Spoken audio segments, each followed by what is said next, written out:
Bad things are going on, man. Things are going on. Nah, for real though. What's good, y'all?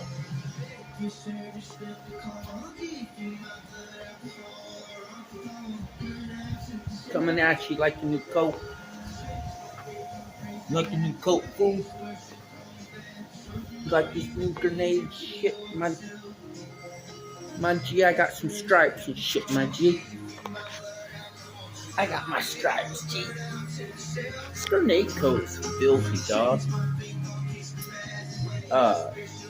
Sister swooped down from the coup, you know what I'm saying? From the Van coup, you know? And hooked the brother up, you know how it is. Gotta love a little love every once in a while, you know? Just to let him know that, you know, he's thinking of you. He's thinking of you.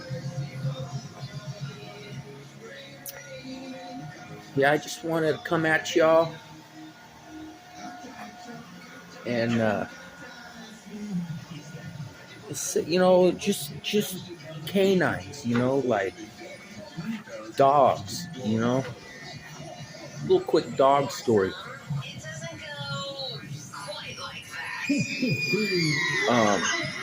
So we had some, or I had some family friends that I've known a long time. The camera's just looking weird, but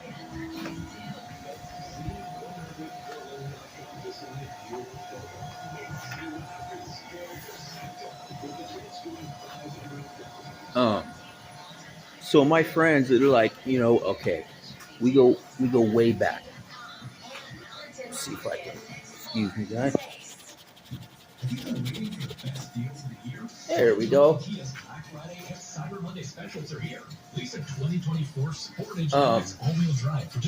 So they moved out to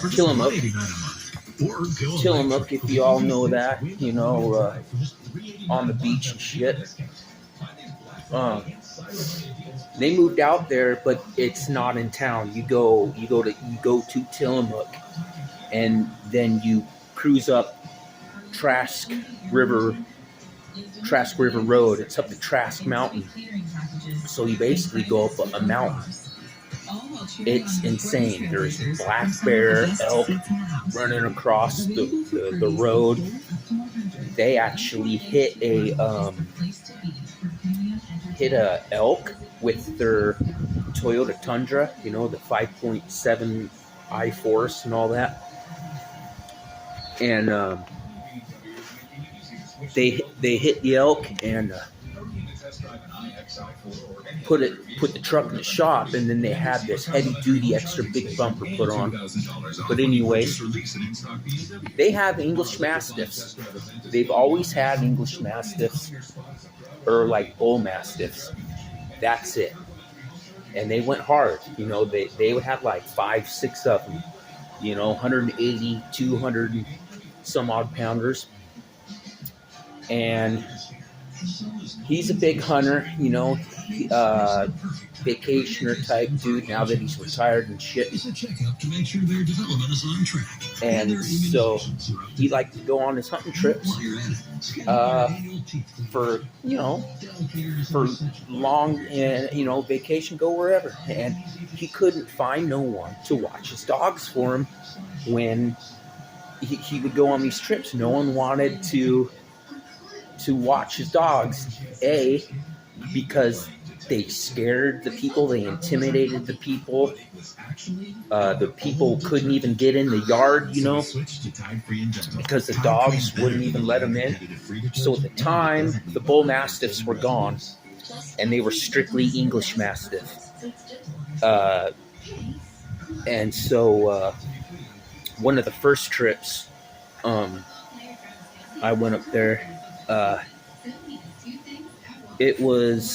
was like just getting into dabbing. Like dabbing was I was all about it, and whoop-de-whoop, showing all my friends, that I could make this, make dabs myself, and, showing it off and such, because I had quite a bit of product back then, so.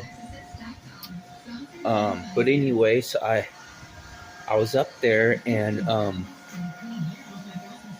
I had my dab rig out in my car.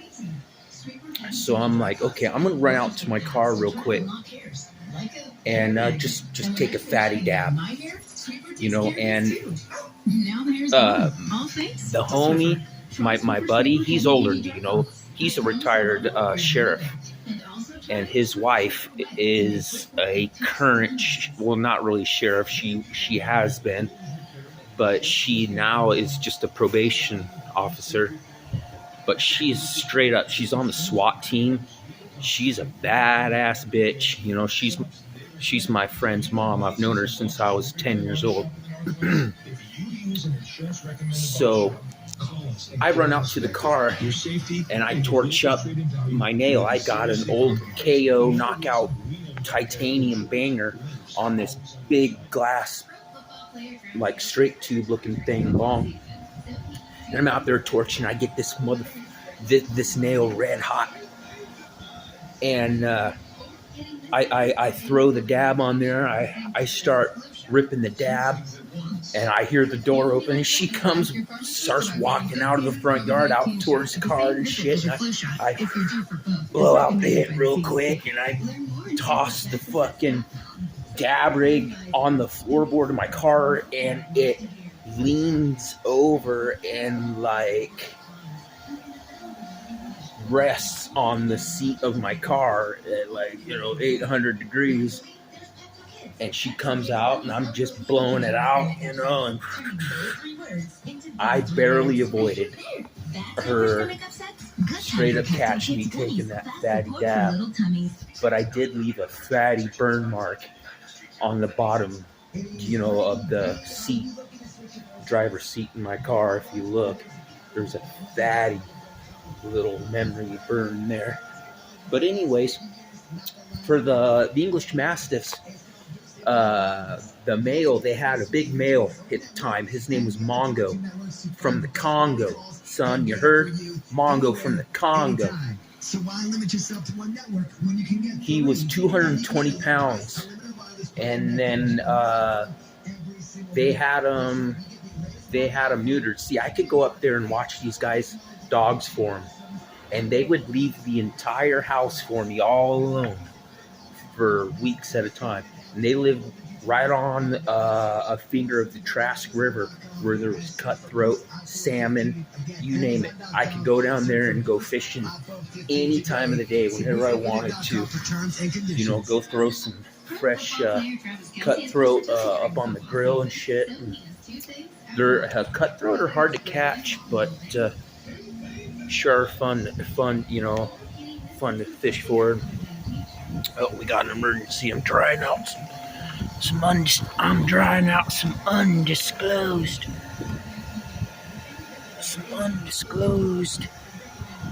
businesses of the whatnots. Y'all want to smoke a bowl, Rook? When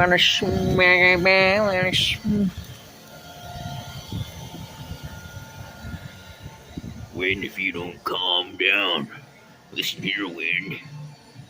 If you don't calm your little fucking boobies on down, you and I are gonna go round and around and around you spin.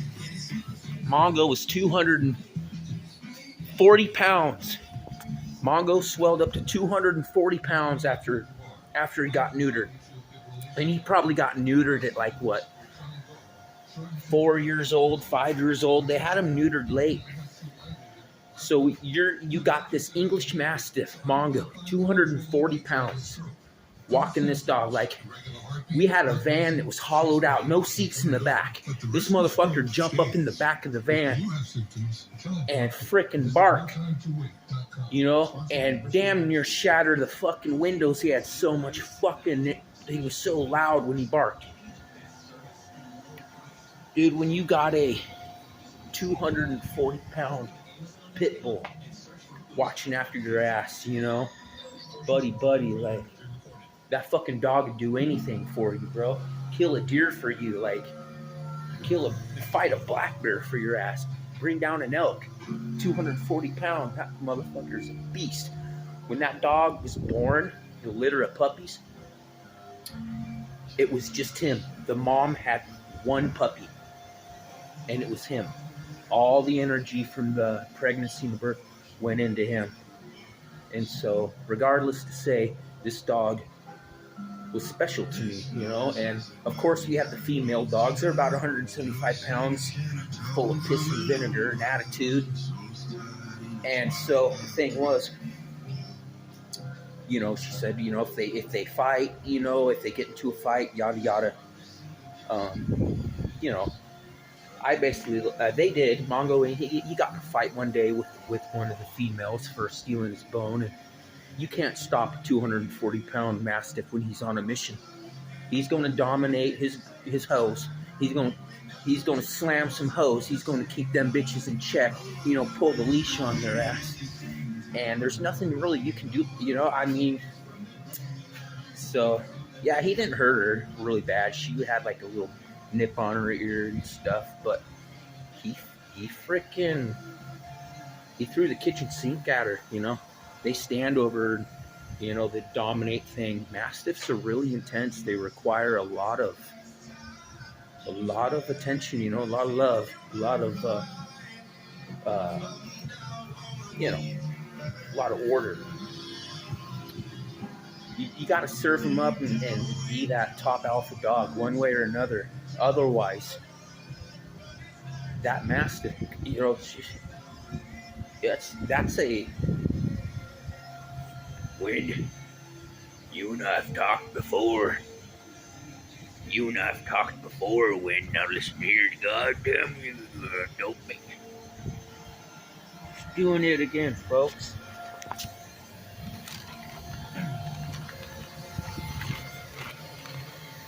I'm trying to dry out some undisclosed whatnots. So let's take a hit real quick, folks. Not of this cancer stick, but of some cannabis.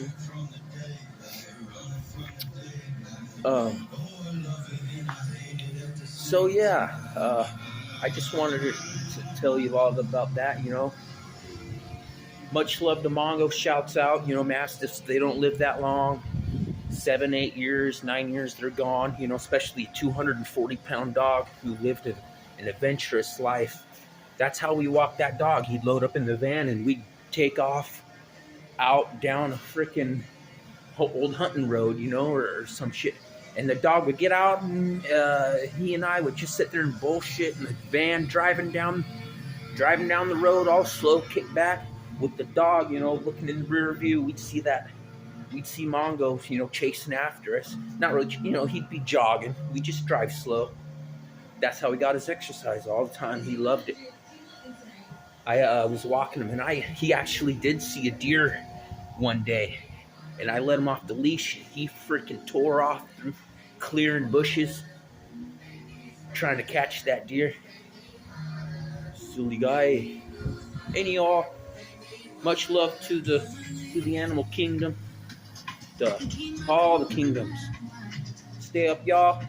Good to see y'all again. Stay up. Enjoy your shiznit.